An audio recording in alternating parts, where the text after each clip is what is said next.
Welcome to YOUCANIC. Today here on YOUCANIC we have our 2020 Buick Enclave, and on this Buick Enclave we're going over the procedure in which you go through to be able to replace your combination switch. So to start with, you will disconnect your negative and positive battery cable. So we have our positive, the red one, and our negative right here. Our battery is located on the left hand side of the engine bay, closer to the front of the vehicle, about the middle side. And so we need a 10mm wrench and or socket to get on there and to loosen and to remove this. So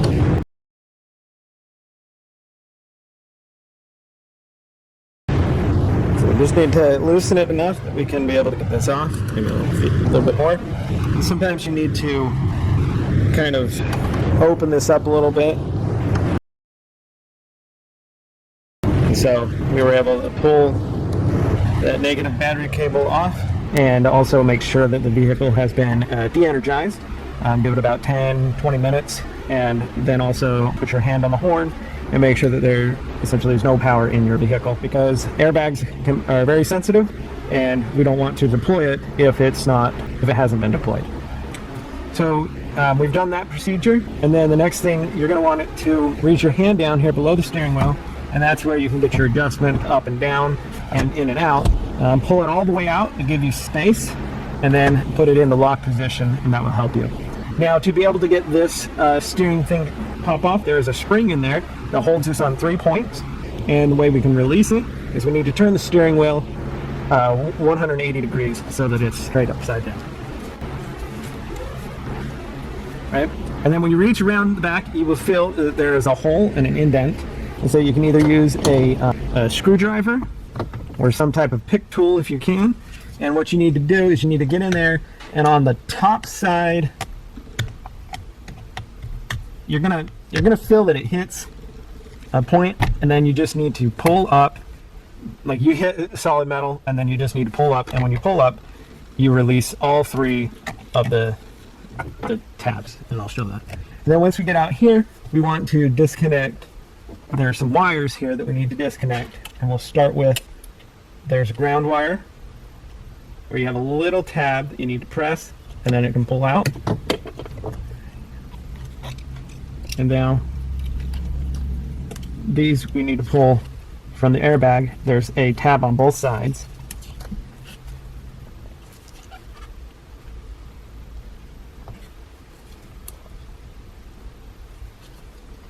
Here, tab on both sides.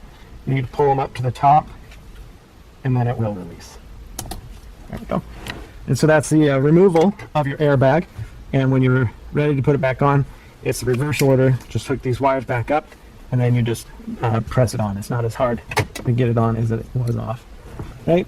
So what you're going to see here, or you should see this little wires move, or wire / spring. So when you put your tool in here and you're able to get under it and applying pressure toward this piece of metal, then you're going to pull up, and the spring inside here will move, as well as the one on the top, and that's how it releases your will release the center steering wheel airbag. So since we've removed that, we're now going to turn the steering wheel back 180 degrees to be straight for the rest of the process. So we've removed the airbag. So what you need is a T50 to be able to undo this bolt there. We're gonna pop the electric first. We have the standard red safety clip that we need to pull back a little bit. There we go. So the clip has been pulled back, and now depress the yellow clip under it, and then we can unhook that electric connector. Now we have a mark here showing our screw to be straight up and down, or our bolt. We'll just remark it. And when we tighten it back on, it may be off a little bit, but we just know. Now, you either need a good long breaker bar and be able to hold one hand, or have a helper hold the steering wheel while you break that. or use a good impact to undo it. Have an impact to be able to get this off.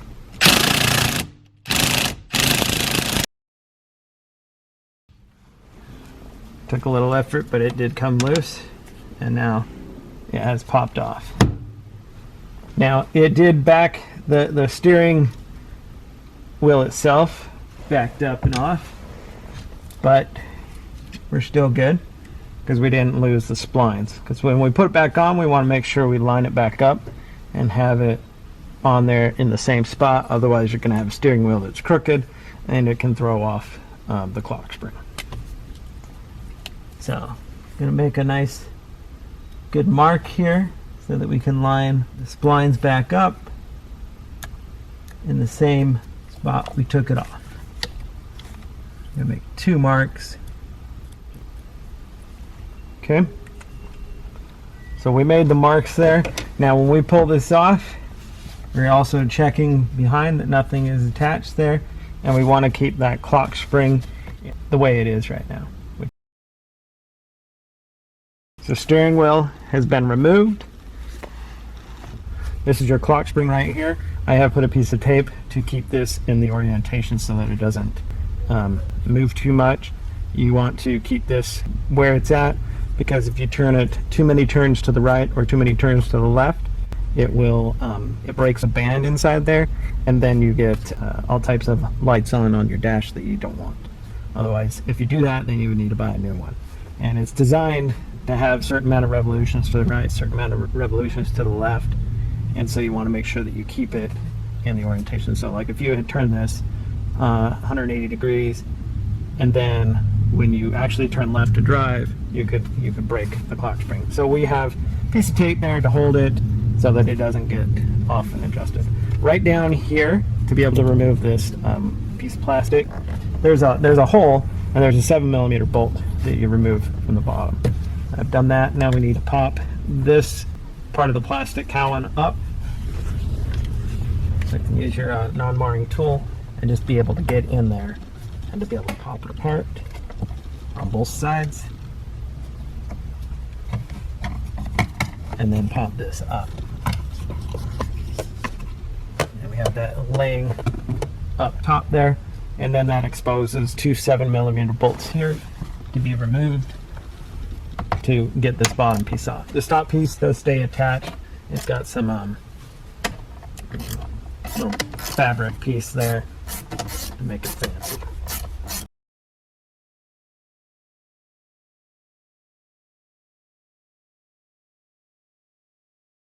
Alright, we've got the 2 screws or bolts undone, as well as that third one that was on the bottom.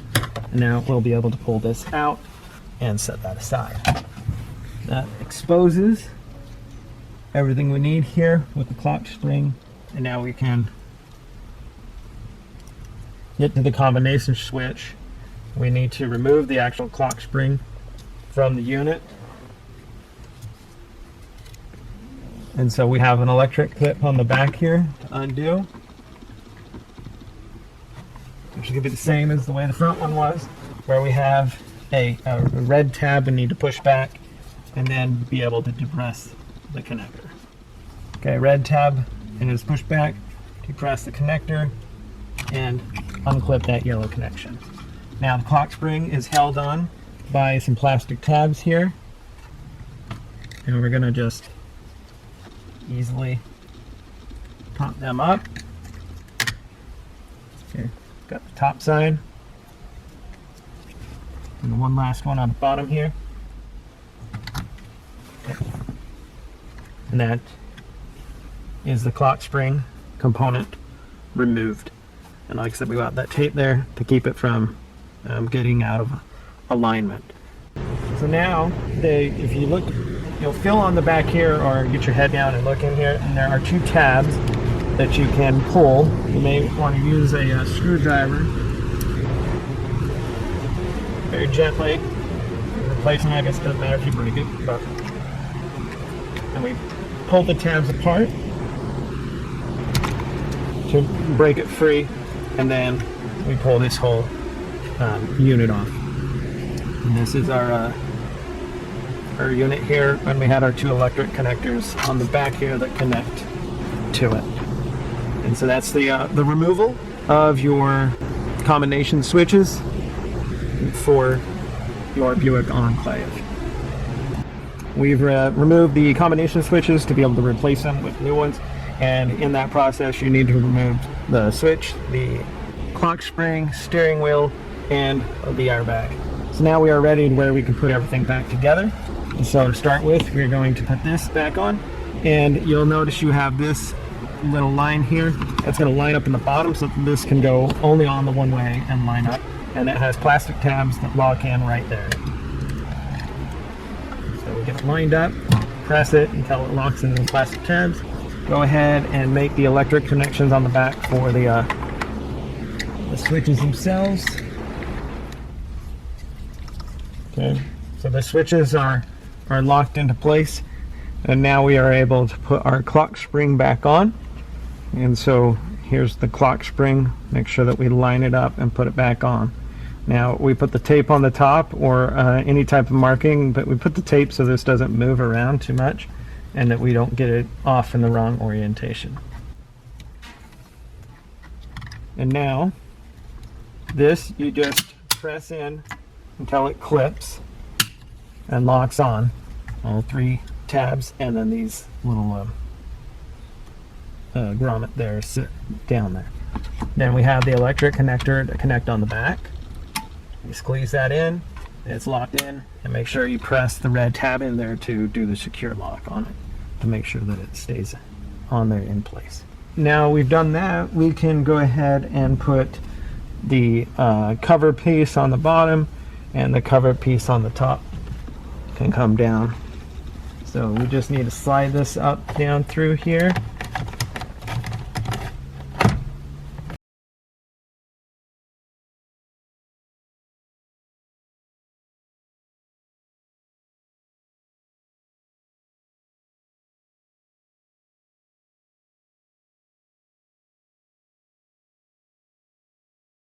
We have our 2 number 7mm bolts.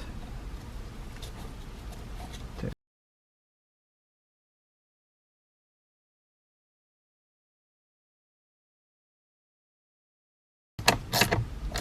we go. That one's snug. These are just going into plastic, so you just gotta make them nice and snug, not crazy tight. And we'll put the one that's in the bottom. There's a hole right there.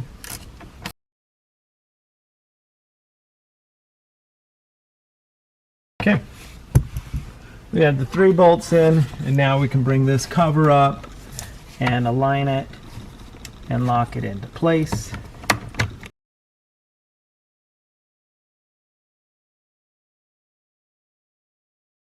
There we go. Now we are to the stage where we can install our steering wheel. So we have our whole steering wheel here, and we will pull this tape off, and we want to basically keep this still straight up and down. Line up our steering wheel with our marks that we made, and see that we have aligned our splines in the right way, and that way, so when you drive down the road, you don't and you want to go straight, if you have it nice and level where you like it, and we're good. So make that electric connection, press in the red locking tab, and now we need to put the bolt in to hold the steering wheel on and tighten that up.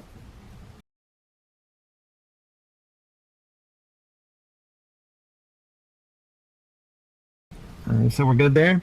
Now the last thing is just put the steering wheel, the airbag back on. Again, everything is still, no power has been hooked up to the vehicle because we don't want to cause any static in between this. Right? So we have our airbag connectors. Just press them down and they will self-lock. We have the ground wire that we need to attach, and we press it and it has a little locking tab there. And same thing with the other one. Lock that into place. Now that's all on there. Now that's all you have to do is you just line it up and press it straight forward, and your steering wheel has been put back on. Thanks for watching YOUCANIC, where you can be the mechanic.